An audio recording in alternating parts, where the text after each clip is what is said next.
Clomiphene citrate. దీన్ని selective oestrogen receptor modulator అంటారు, SERM.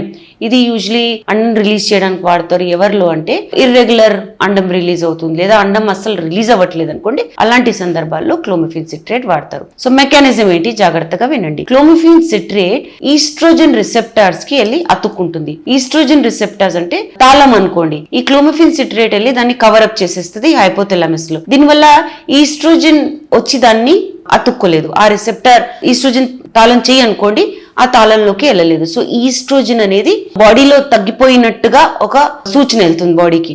దీని వల్ల ఈస్ట్రోజన్ రిసెప్టర్ బ్లాక్ అయిపోయినందుకు బాడీలో ఈస్ట్రోజన్ లెవెల్స్ తగ్గిపోయినట్టుగా హైపోథాలమస్ కి రిపోర్టింగ్ మళ్ళీ ఫీడ్బ్యాక్ వెళ్ళినప్పుడు GnRH రిలీజ్ అవుతుంది. GnRH మళ్ళీ పిట్యూటరీ మీద యాక్ట్ అవుతుంది. దానివల్ల FSH LH రిలీజ్ అవుతాయి. ఈ FSH LH అండాశయాల్లో అండాలని గ్రో చేయడం, మెచ్యూర్ చేయడం, తర్వాత రిలీజ్ చేయడానికి చాలా ఇంపార్టెంట్ హార్మోన్స్. ఈ డోసేజ్ యూజువలీ 50 నుంచి 100 mg ఇస్తారండి 5 రోజుల వరకు.